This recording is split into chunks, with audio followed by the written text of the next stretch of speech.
Masyado ka bang abala? Palaging may ginagawa, palaging may hinahabol, palaging may iniisip. Hindi mo na naaalala kung kailan ka huling nagpahinga. O baka naman ay nahihirapan kang makatulog. Paulit-ulit na may gumugulo sa iyong pag-iisip.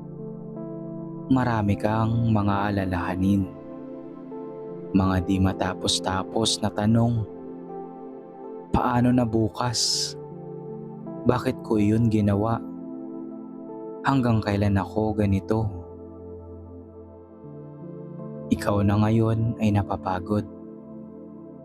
Pagod ang katawan, ang isip, ang puso, pati kaluluwa. Kahit ang pag-iyak ay hindi ka na binibisita at hindi na sapat para gumaan ang iyong loob. Pinahihirapan ka ng pagkabalisa. Akala mo okay ka lang. Umaasa ka na okay ka lang. Pero sa loob mo, bumibigat na ang iyong nararamdaman. Tahimik ka, pero maraming ingay na gustong kumawala sa iyong puso. Kaibigan, may mga salitang nagbibigay liwanag sa gitna ng madilim na gabi.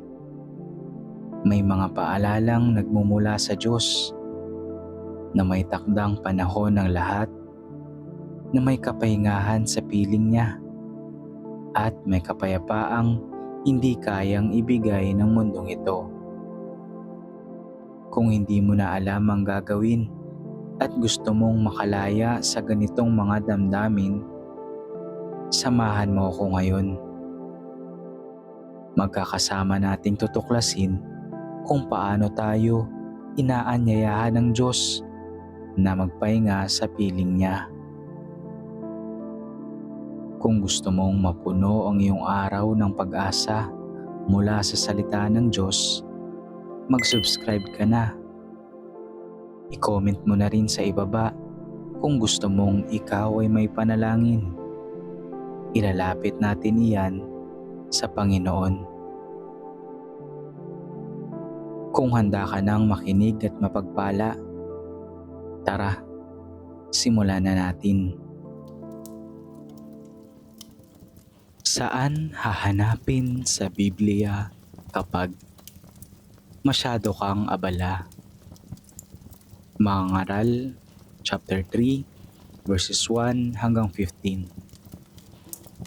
Ang Mga Ngaral, chapter 3 ay isang tanyag na bahagi ng banal na kasulatan na tumatalakay sa kapanahunan ng bawat bagay sa buhay ng tao. Sa Tagalog, ito ay nagpapahayag na may takdang panahon para sa bawat bagay sa mundo, ayon sa chapter 3, verse 1. Naririto ang buod ng nilalaman ng Mga Ngaral, chapter 3. Sa verses 1 hanggang 8, itinatala ang iba't ibang mga panahon ng buhay. Ang ilang halimbawa ay panahon ng pagluha, pagtawa, digmaan, kapayapaan, pagtatanim, pag-aani, at iba pa. Ipinapakita nito na ang bawat karanasan sa buhay ay may kanya-kanyang oras sa ilalim ng langit. Sa verses 9 hanggang 13, ito ay pagninilay kung ano ang pakinabang ng tao sa lahat ng kanyang pagpapagal. Itinuturo na ang Diyos ang may kontrol sa lahat ng bagay at ang pinakamainam ay tamasahin ang mga pagpapala sa tamang panahon. Sa verses 14 hanggang 15 naman ay binibigyang diin ang walang hanggang gawain ng Diyos na anuman ang kanyang gawin ay mananatili at hindi mababago ng tao. Kapag sinasabi natin na masyado kang abala, ito ay karaniwang tumutukoy sa pagiging sobra ang pagkaabala sa trabaho, mga aktibidad o problema. na nawawala na tayo ng panahon para sa Diyos, sa sarili at sa mga mahal natin sa buhay. Narito ang mga eksaktong sanggunian. Sa mga ngaral chapter 3 verse 1, sinabi, may takdang panahon para sa bawat bagay sa mundo. Ito ay paalaala na hindi natin dapat pilitin ang lahat ng sabay-sabay. May tamang panahon para sa lahat at hindi dapat palaging abala, kundi matutong maghintay at magpahinga. Sa mga ngaral chapter 3 verse 11 naman, ginawa niyang maganda ang lahat ng bagay sa kanyang kapanahunan. Ang Diyos ang nagtatakda ng tamang panahon sa lahat ng bagay. Kapag masyado tayong abala, nawawala ang ating tiwala sa kanyang tamang panahon. Sa mga ngaral chapter 3 verse 13, ito ang sinasabi. Ang makakain, ang maiinom, at ang tamasahe ng bunga ng lahat ng pinagpaguran ng tao ay kaloob ng Diyos. Hindi lang tayo nilikha para magtrabaho na magtrabaho. Ang pagtamasa sa bunga ng ating trabaho ay bahagi ng disenyo ng Diyos. Sa mga ngaral, chapter 3, verse 14, ay ito naman ang sinabi. Ang lahat ng ginagawa ng Diyos ay magpakailanman. Hindi na ito madaragdagan ni mababawasan pa. Ginagawa ito ng Diyos upang siya'y igalang ng mga tao. Kahit gaano tayo kaabala, ang tunay na nagtatagal ay ang ginagawa ng Diyos, hindi ang gawa ng ating kamay lamang. Ito ang ating panalangin, batay sa mga ngaral chapter 3, verses 1 hanggang 15, kapag masyado ka ng abala. Panginoon, salamat po sa paalala mo na may panahon para sa lahat ng bagay. Sa gitna ng aking pagkaabala at pagiging abala sa trabaho, responsibilidad at mga layunin sa buhay, turuan mo kong magtiwala sa iyong takdang panahon. Alisin mo ang takot at pagmamadali sa aking puso. Tulungan mo akong matutong huminto, makinig, at magpahinga sa iyong presensya. Naway hindi ako masyadong maabala sa mga bagay na pansamantala, kundi bigyan mo ako ng puso na inuuna ka higit sa lahat. Gawin mo akong sensitibo sa tamang panahon, sa panahon ng pagtatanim o panahon ng pag-ani, panahon ng pananahimik at panahon ng pagsamba. Sa pangalan ni Jesus, ito po ang aking dalangin. Amen.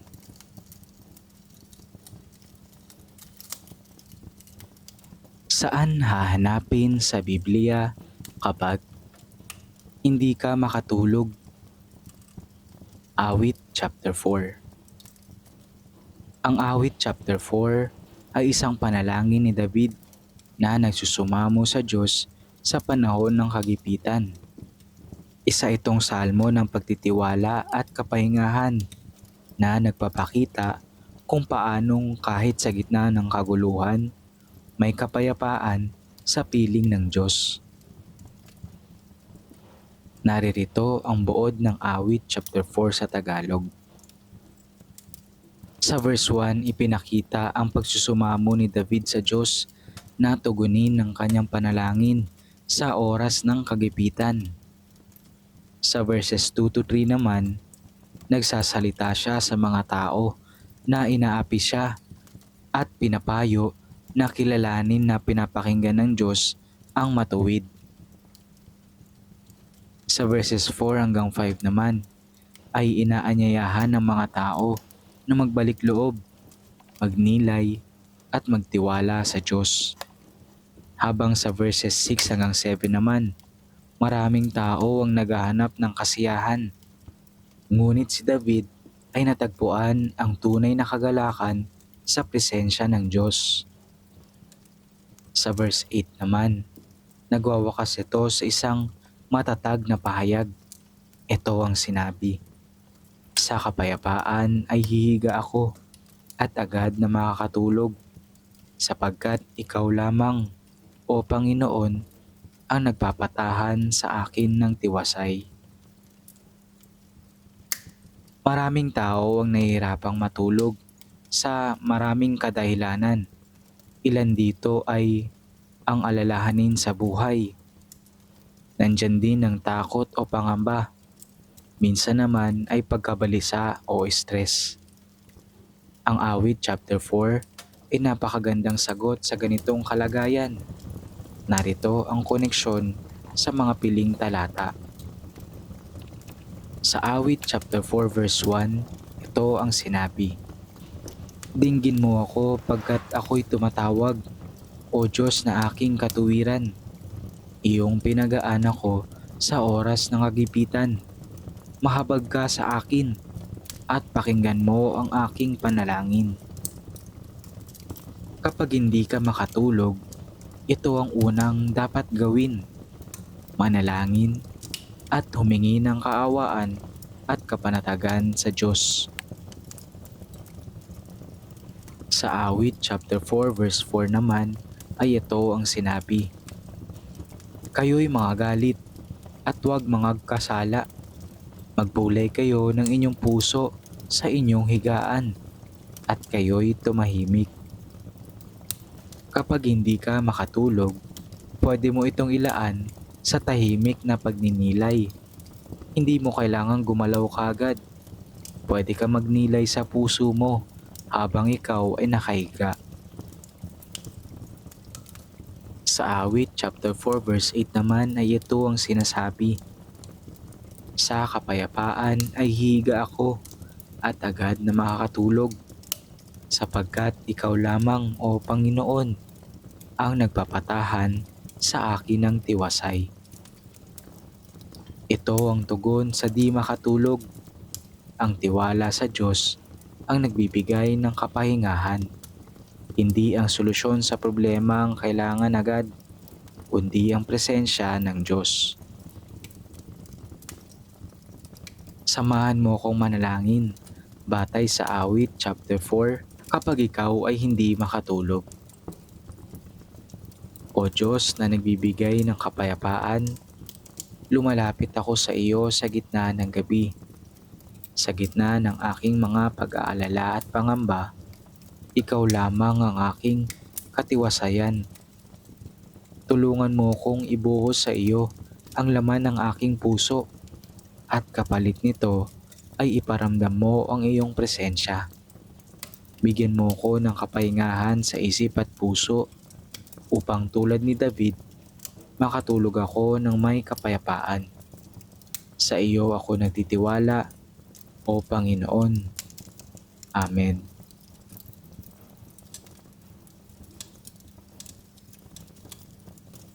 Awit chapter 56.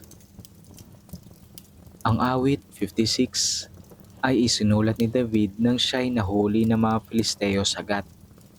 Isa itong panalangin ng pagtitiwala sa Diyos sa gitna ng matinding takot at panganib. Bagamat natatakot si David, hindi siya nawala ng pag-asa. Pinili niyang magtiwala sa Diyos. Naririto ang buod ng awit chapter 56.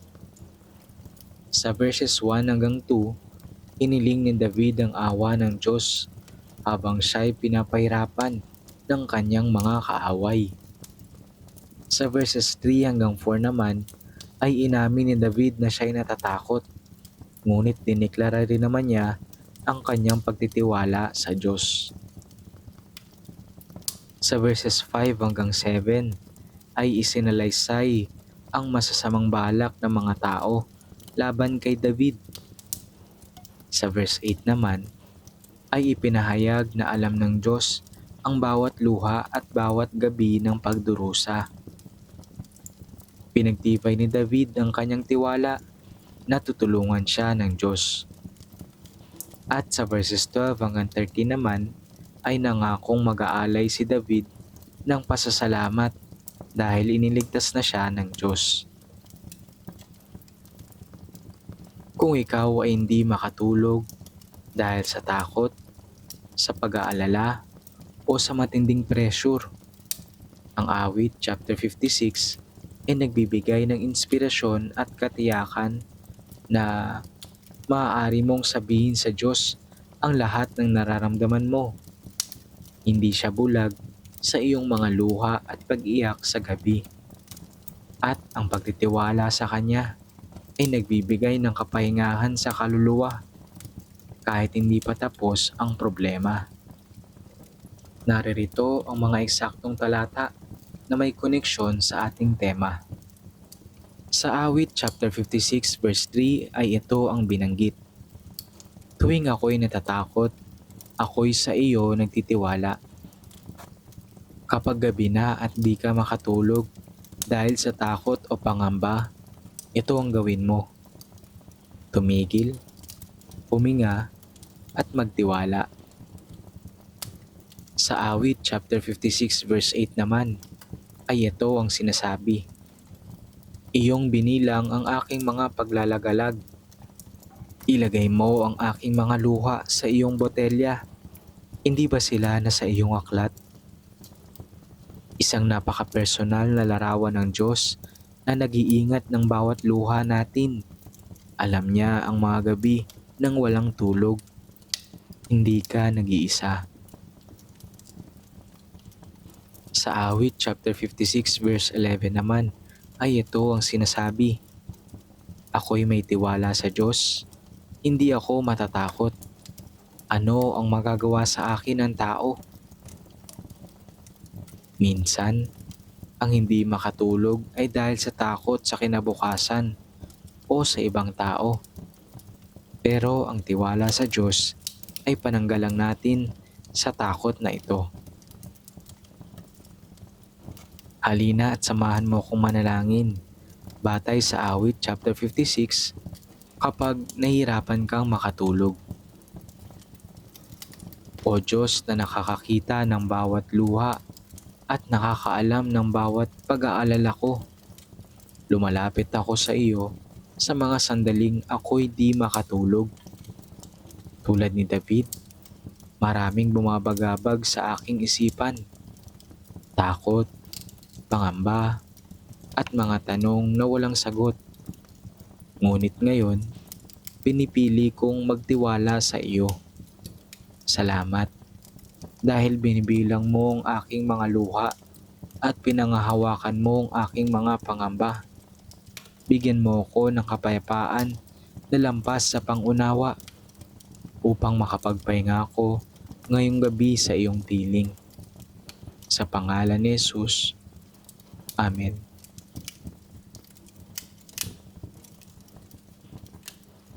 Awit chapter 130. Ang awit 130 ay isang awit ng pagsisisi at pag-asa. Isa ito sa tinatawag na mga awit ng pag-akyat o Song of Ascents na inaawit ng mga Israelita habang papalapit sa templo. Nagpapayag ito ng malalim na paghingi ng tawad sa Diyos at pagtitiwala sa kanyang habag at pagtubos. Naririto ang buod ng awit chapter 130. Sa verses 1 hanggang 2, ito ay isang panawagan mula sa kailaliman, isang desperadong panalangin. Sa verses 3 hanggang 4 naman ay nagpapakilala na kung pagbabatayan ng Diyos ang ating mga kasalanan, walang sino man ang makakatayo, ngunit may kapatawaran sa Kanya. Sa verses 5 hanggang 6 naman ay nagpapakita ng paghihintay sa Diyos na may pananabik, gaya ng isang bantay sa gabi na naghihintay sa pagsikat ng araw. At ang verses 7 hanggang 8 naman ay isang panawagan sa Israel na umasa sa Panginoon, sapagkat ang kanyang awa ay dakila at siya ay tapat na tagapagtubos. Kapag hindi ka makatulog dahil sa bigat ng konsensya, pagsisisi sa nagawang kasalanan, paghihintay ng sagot sa panalangin, o pag-asa sa awa ng Diyos, ang awit chapter 130 ay tamang salmo para sa iyo. Naririto ang mga eksaktong talata na may koneksyon sa ating tema. Sa awit 130 verses 1 hanggang 2 ay ito ang sinasabi. Mula sa kailaliman ay tumatawag ako sa iyo, O Panginoon. Panginoon, dinggin mo ang aking tinig. Hayaang ang iyong mga tainga ay pakinggan ang tinig ng aking mga pagsusumamo. Kapag gising ka sa gabi at ang puso mo ay puno ng pagsisisi o kalungkutan, maaari kang tumawag sa Diyos mula sa kailaliman ng iyong damdamin. Sa awit 130 verses 3 hanggang 4 naman ay ito ang isinasaad. Kung ikaw, O Panginoon, ay magtatala ng mga kasamaan, O Panginoon, sino ang makatatayo? Ngunit may kapatawaran sa iyo upang ikaw ay katakutan. Kung kaya hindi ka makatulog ay dahil sa bigat ng kasalanan o guilt, ito ang paalala para sa iyo. May kapatawaran sa Diyos. Sa awit 130 verses 5 hanggang 6 naman ay ito ang sinasabi. Ako'y naghihintay sa Panginoon. Ang aking kaluluwa ay naghihintay. At sa kanyang salita ako'y umaasa. Ang aking kaluluwa ay naghihintay sa Panginoon, higit pa sa mga bantay sa umaga. Oo, higit pa sa mga bantay sa umaga. Minsan, hindi ka makatulog dahil naghihintay ka ng sagot, ng pag-asa, o ng kagaanan ng loob. Tulad ng bantay sa gabi, maghintay ka sa Diyos. Darating din ang liwanag. Sa awit 130 verses 7 hanggang 8 naman ay ito ang sinasabi.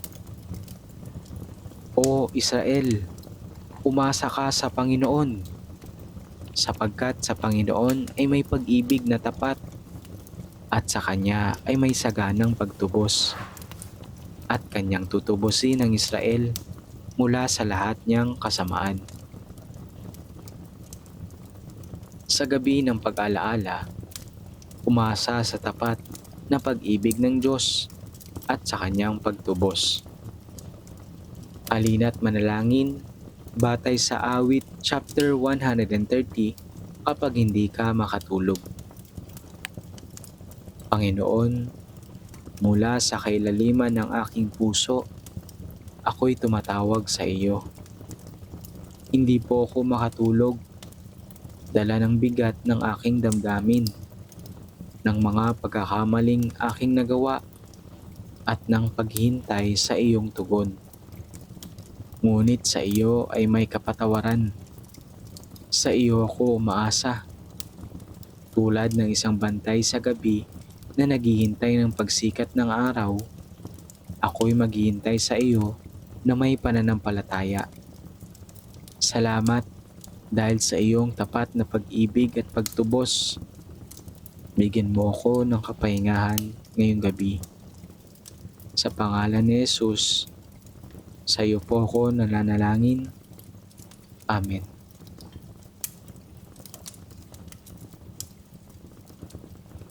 Saan hahanapin sa Biblia kapag ikaw ay napapagod? Awit chapter 95 verses 1 hanggang 7. Halina't umawit tayo ng may kagalakan para sa Panginoon. Sumigaw tayo ng may kagalakan sa bato ng ating kaligtasan. Lumapit tayo sa Kanya na may pagpapasalamat. Umawit tayo ng may kagalakan para sa Kanya ng mga awit ng papuri, sapagkat ang Panginoon ay dakilang Diyos, isang dakilang hari na higit sa lahat ng Diyos, na sa kanyang kamay ang kailaliman ng lupa at ang kataasan ng mga bundok ay kanya rin. Ang dagat ay kanya, sapagkat ito'y kanyang nilikha, at ang tuyong lupa ay ginawa ng kanyang mga kamay. Halina't tayo'y sumamba at yumukod. Lumuhod tayo sa harapan ng Panginoon na lumalang sa atin, sapagkat siya ang ating Diyos at tayo ang bayan ng kanyang pastulan, ang mga tupa sa ilalim ng kanyang pangangalaga. Kapag pagod ka sa emosyonal, pisikal, o espiritual, ang awit chapter 95 verses 1 hanggang 7 ay paanyaya para tumigil sandali, magpahinga sa presensya ng Diyos, at alalahanin kung sino siya. Ito ang mga koneksyon. Una, paglapit sa Diyos kapag ikaw ay pagod. Halina't umawit tayo ng may kagalakan. Sumigaw tayo, lumapit tayo, yumukod tayo. Ang mga paanyayang ito ay tila sinasabi, kapag pagod ka, hindi mo kailangang lumayo, kundi lumapit. Hindi mo kailangang magkunwari, dahil ang tunay na pahinga ay nasa presensya ng Diyos. Ayon sa verses 1 hanggang 2 at 6. Pangalawa, Panginoon bilang matatag na bato. Sabi nga sa verse 1, sa bato ng ating kaligtasan. Kapag tila gumuguho na ang mundo, ang Diyos ay matibay na kanlungan. Sa Kanya mo matatagpuan ang katatagan at pahinga. Pangatlo, ang Diyos ay may lakas at kontrol sa lahat. Sabi sa verses 4 hanggang 5, na sa Kanyang kamay ang kailaliman ng lupa, ang dagat ay Kanya.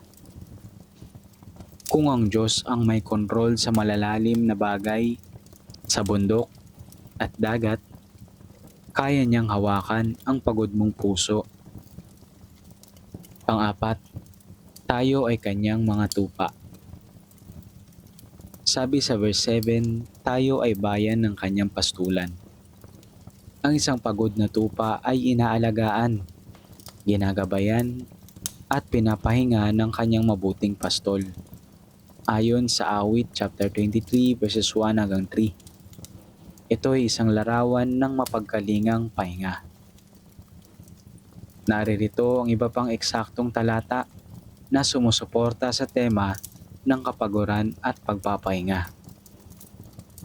Sabi sa Mateo chapter 11 verse 28, lumapit kayo sa akin, kayong lahat na nahihirapan at lubhang nabibigatan sa inyong pasanin, at kayo'y bibigyan ko ng kapahingahan. Sa Isaiah chapter 40 verses 29 hanggang 31 ay ito ang sinasabi.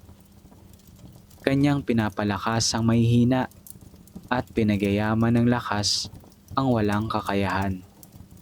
Sila na tumitiwala sa Panginoon ay muling magkakaroon ng lakas.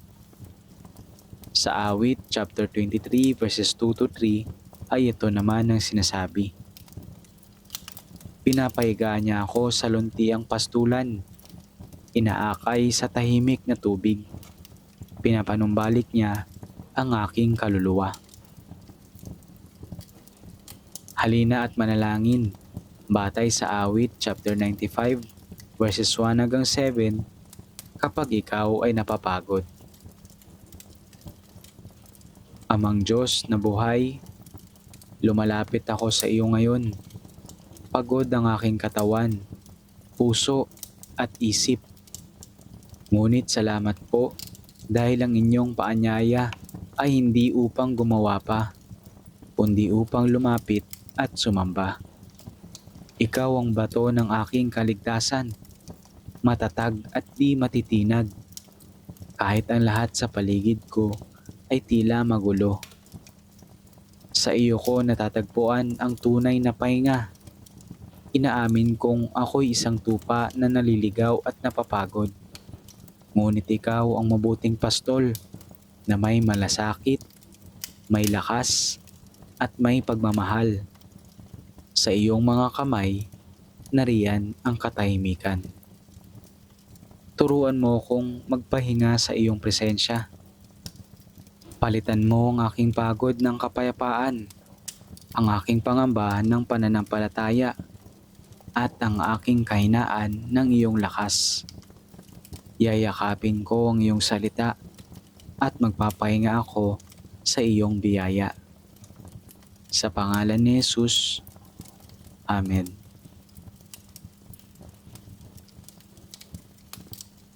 Mateo chapter 11. Ang Mateo chapter 11 ay bahagi ng Ebanghelyo ni Mateo na nagpapakita ng ministeryo ni Jesus at ang kanyang tugon sa mga taong may pag-aalinlangan, may mabibigat na pasanin at mga taong hindi tumatanggap sa kanya. Binubuo ito ng 3 pangunahing bahagi. Una, pagpapadala ng mga sugo ni Juan Bautista.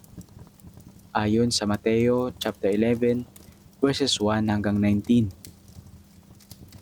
Si Juan Bautista, habang nasa bilangguan, ay nagpadala ng mga alagad upang tanungin si Jesus kung siya na nga ba ang Mesayas. Sumagot si Jesus sa pamamagitan ng mga gawa. Sabi niya sa verses 4 hanggang 5, nakakita ang mga bulag, nakakalakad ang mga pilay, napatunay ng katuparan ng mga propesiya. Tinalakay rin ni Jesus ang tunay na kahalagahan ni Juan Bautista bilang tagapagbalitang mauuna sa kanya. Babala sa mga hindi nagsisi, ayon sa verses 20 hanggang 24. Pinuna ni Jesus sa mga bayan tulad ng Corazin, Bethsaida at Capernaum dahil sa kanilang katigasan ng puso kahit nakita nila ang kanyang mga himala.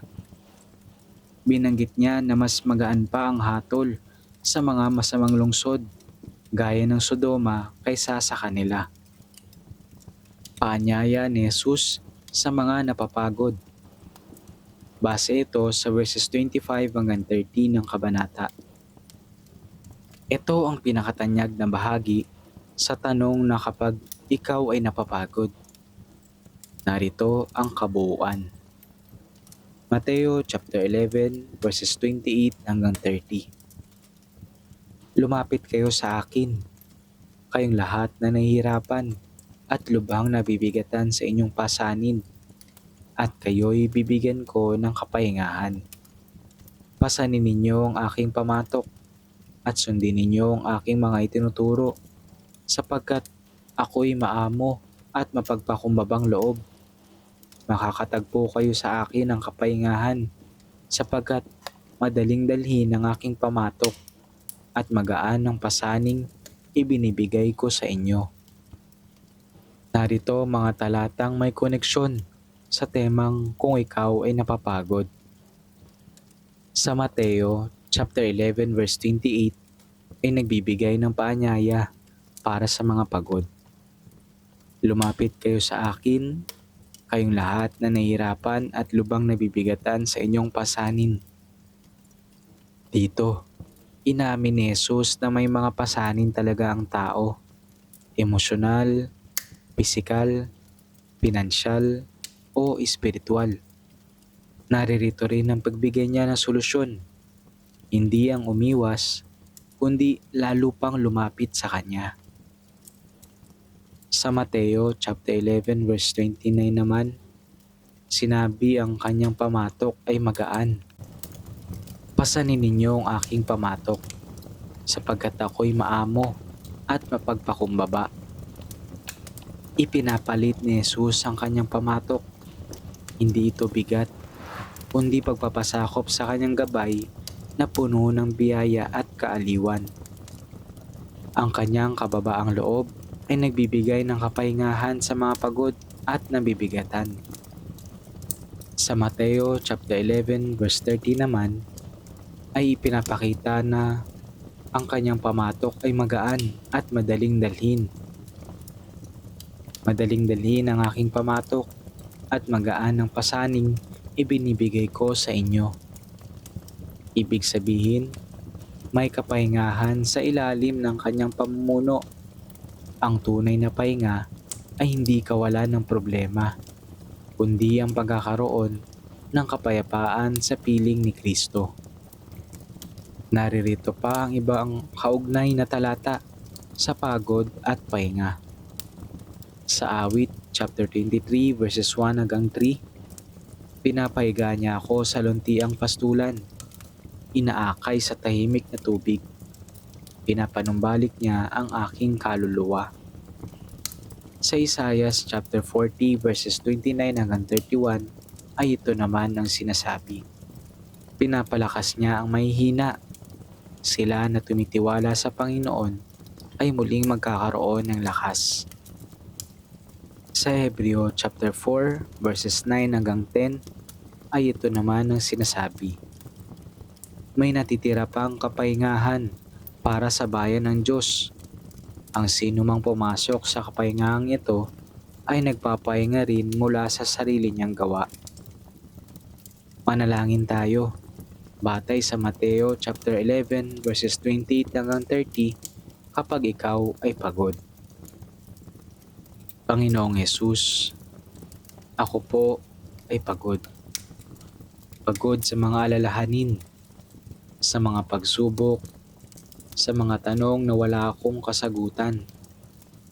Salamat po dahil hindi mo ko inaanyayahang magpanggap na malakas, kundi lumapit sa iyo ng totoo, bitbit ang aking kabigatan.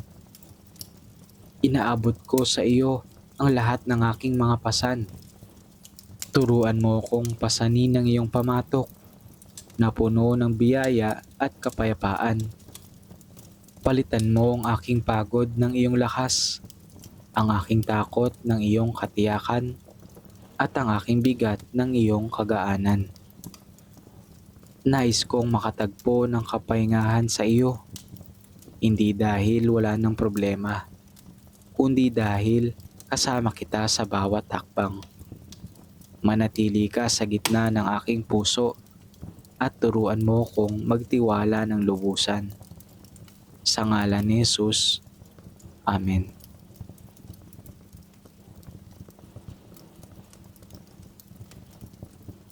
Saan hahanapin sa Biblia kapag pinahihirapan ka ng pagkabalisa?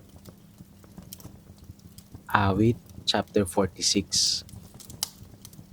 Ang Awit chapter 46 ay isang awit ng pagtitiwala sa Diyos sa gitna ng kaguluhan. Ito ay nagpapahayag ng katiyakan na ang Diyos ang ating kanlungan at lakas, isang handang saklolo sa oras ng kaguluhan. Ipinapakita rito na kahit may matitinding trahedya o kaguluhan sa mundo, hindi kailangang matakot ang mga nagtitiwala sa Kanya. Naririto ang buod ng Awit chapter 46 batay sa magkakaibang talata.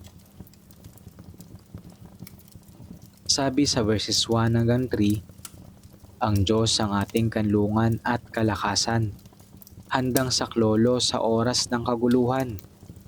Kaya't hindi tayo matatakot kahit ang lupa ay mabago, kahit ang mga bundok ay mabuwal sa kailaliman ng dagat, kahit umuugong at bumubula ang tubig nito, at nayayanig ang mga bundok dahil sa pag-uunos.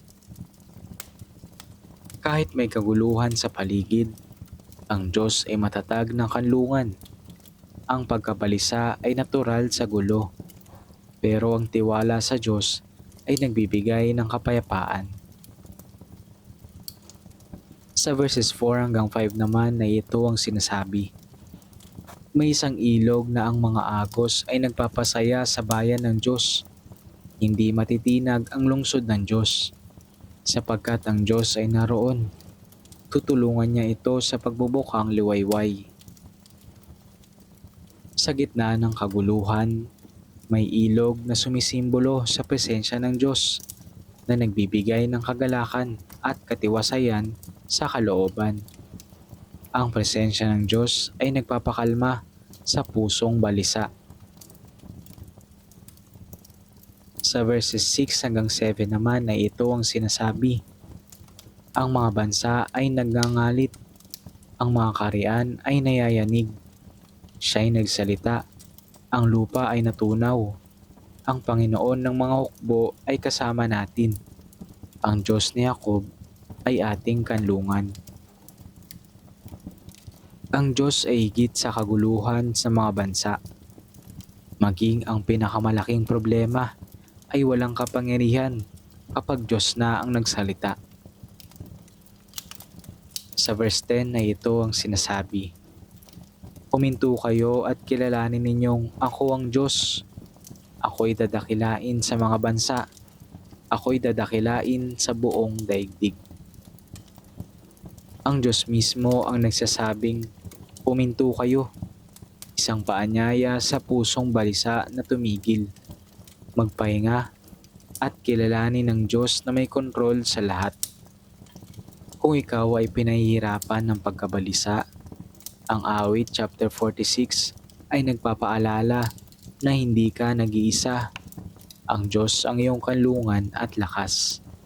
Ayon sa verse 1. Hindi mo rin kailangang matakot kahit ang mundo ay magulo. Sabi sa verses 2 hanggang 3. Ang Diyos ay nasa gitna mo, kaya hindi ka matitinag. Sabi ng verse 5. At may kapahingahan sa kanyang presensya.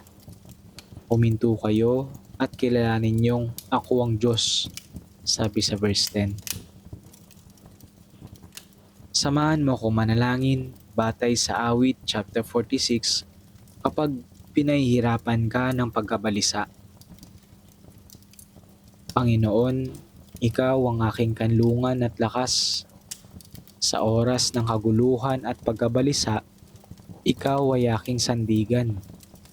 Kahit ang paligid ay puno ng ingay, kaguluhan at takot, pinipili kong magtiwala sa iyo. Tulungan mo kong manahimik at kilalanin na ikaw ang Diyos, makapangyarihan, mahabagin, at laging narito. Sa bawat pintig ng puso kong balisa, punuin mo ko ng kapayapaang galing sa iyo. Salamat sapagkat kailanman ay hindi mo ko iniiwan. Sa pangalan ni Jesus. Amen.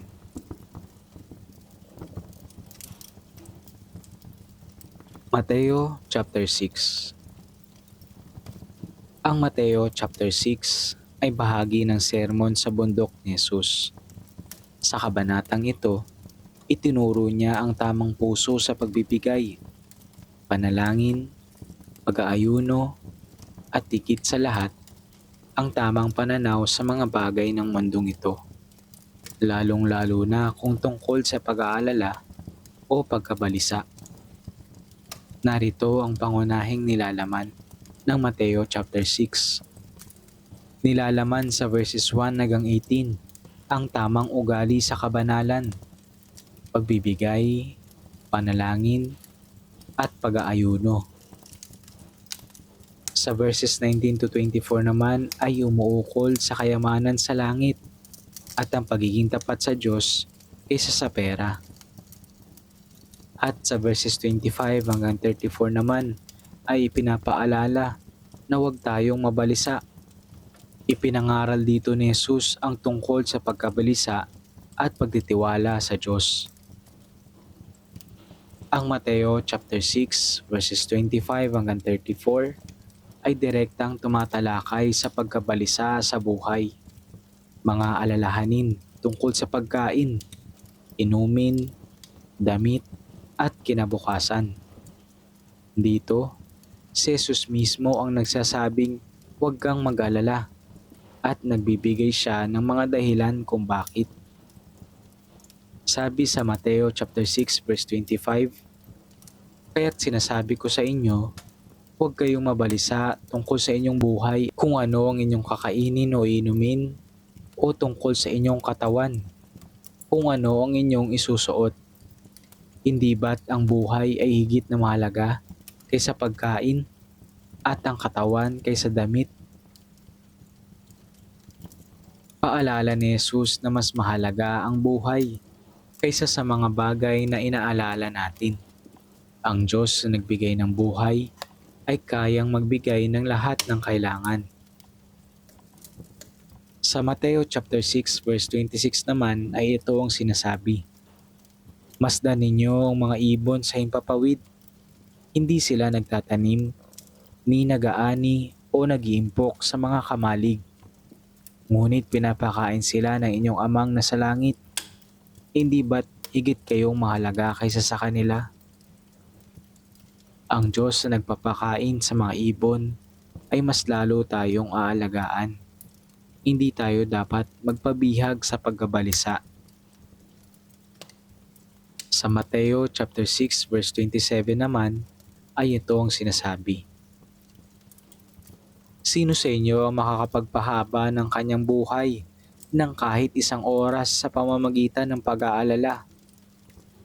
Ang pagkabalisa ay walang idinudulot na mabuti. Hindi nito kayang lutasin ang problema, kundi nagpapabigat lang sa loob." Sa Mateo chapter 6 verses 31 hanggang 32 ay ito naman ang sinasabi, "Kaya't huwag kayong mabalisa na nagsasabi, ano ang aming kakainin? O ano ang aming iinumin? O ano ang aming isusuot? Sapagkat ang lahat ng ito ay hinahanap ng mga hentil, at alam ng inyong Ama na nasa langit na kailangan ninyo ang lahat ng mga bagay na ito." Kilala tayo ng Diyos. Alam niya ang ating mga pangailangan kahit hindi pa natin inihingi. Kaya't hindi natin kailangang mabalisa gaya ng mga taong walang pananampalataya. Sa Mateo chapter 6 verse 33 naman ay ito ang sinasabi, "Ngunit hanapin muna ninyo ang kaharian ng Diyos at ang kanyang katuwiran, at ang lahat ng mga bagay na ito ay idaragdag sa inyo." Ang susi sa kapayapaan ay ang pagbibigay ng pagpapalaga na higit sa lahat sa Diyos, sa kanyang kaharian, at hindi ang sariling kontrol. Kapag ang Diyos ang inuuna, siya ang bahala sa lahat. Sa Mateo chapter 6 verse 34 ay ito naman ang sinasabi, "Kaya't huwag kayong mabalisa tungkol sa kinabukasan, sapagkat ang kinabukasan ay may sariling alalahanin. Sapat na sa bawat araw ang kanyang sariling kabagabagan." Hindi tayo tinatawag na mabuhay sa bukas, kundi sa ngayon. Ang labis na pag-aalala sa hindi pa dumarating ay nagdadagdag ng bigat sa kalooban. Halina't manalangin batay sa Mateo chapter 6 kapag pinahihirapan ka ng pagkabalisa. Aming Ama sa langit, nagpapakumbaba po ko sa inyong harapan. Inaamin kong maraming alalahanin ang bumabagabag sa aking puso at isipan. Pagkain, damit, kinabukasan, at mga bagay na di ko kontrolado. Ngunit sa pamamagitan ng iyong salita sa Mateo chapter 6, pinaalahanan mo ko na ikaw ang tunay na nagbibigay ng lahat ng kailangan. Tulungan mo kong huwag mabalisa, kundi magtiwala. Turuan mo kung hanapin muna ang iyong kaharian at katuwiran. Palitan mo po ng kapayapaan ng aking pagkabalisa. Salamat po, O Diyos na tapat at mapagkalinga. Sa pangalan ni Jesus, Amen.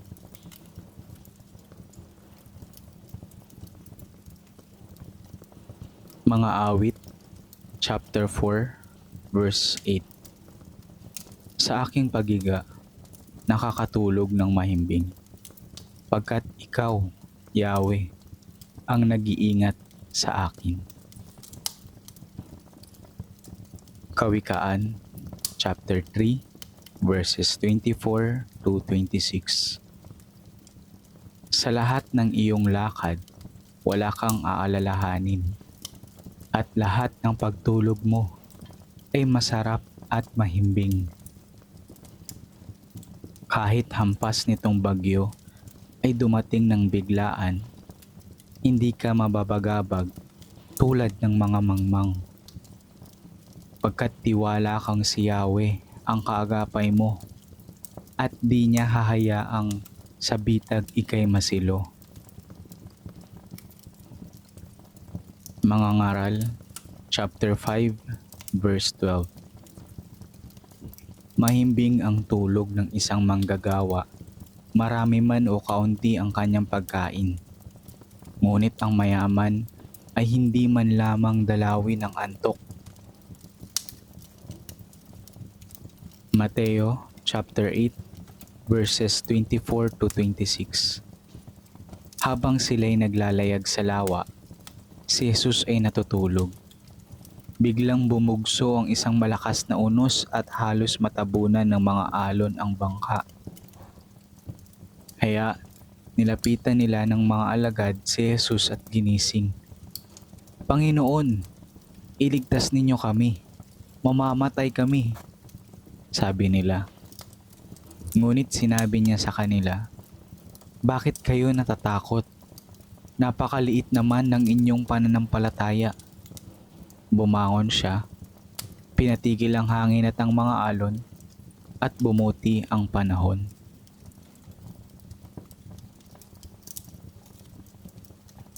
Alam mo ba na iniibig ka ng Diyos? Sabi sa Juan chapter 3, verse 16, sapagkat gayon na lamang ang pag-ibig ng Diyos sa sangkatauhan, kaya't ibinigay niya ang kanyang kaisa-isang anak upang ang sino mang sumampalataya sa kanya ay hindi mapahamak, kundi magkaroon ng buhay na walang hanggan. Sabi sa Roma chapter 5, verse 8, ngunit pinatunayan ng Diyos ang kanyang pag-ibig sa atin nang mamatay si Kristo para sa atin noong tayo'y makasalanan pa. Kaso, may problema. Lahat ay makasalanan. Sabi sa Roma chapter 3, verse 23, sapagkat ang lahat ay nagkasala at walang sino mang nakaabot sa kaluwalhatian ng Diyos.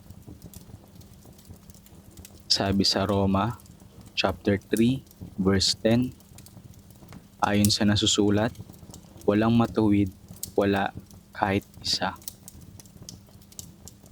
Ang lunas ng Diyos sa kasalanan.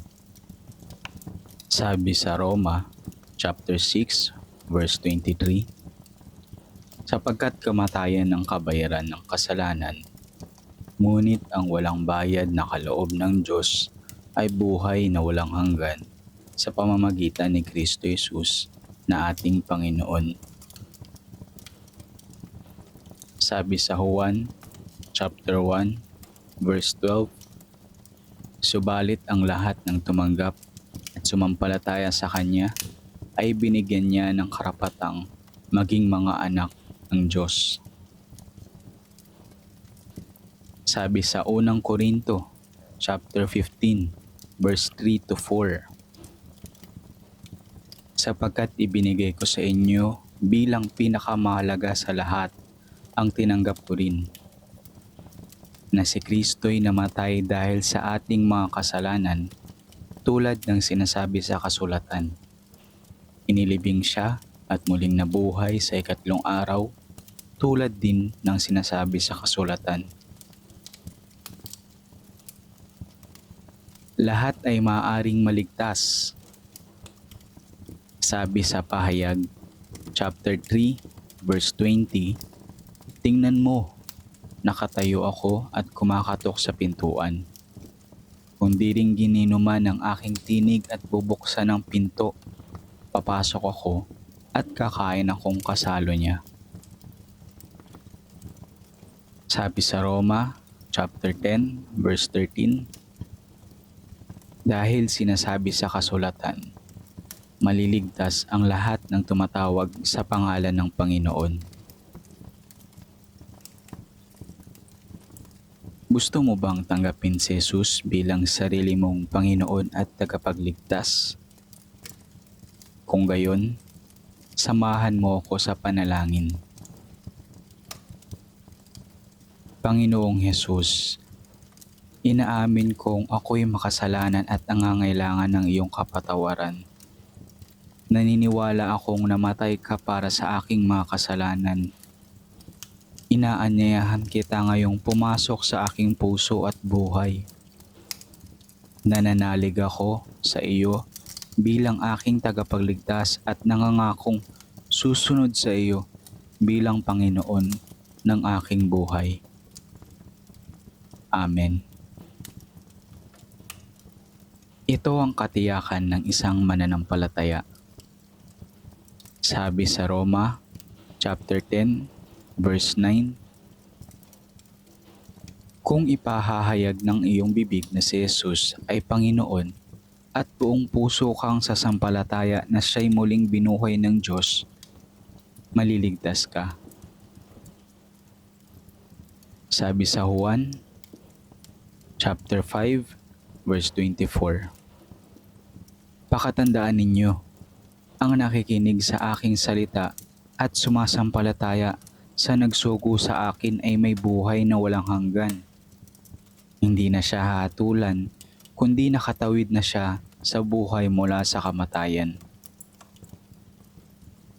Sabi sa Juan, chapter 20, verse 31. Ngunit ang mga nakasulat dito ay isinulat upang kayo'y sumampalataya na si Jesus ang Kristo, ang anak ng Diyos, at sa pagsampalatayang iyon ay magkaroon kayo ng buhay sa pamamagitan niya.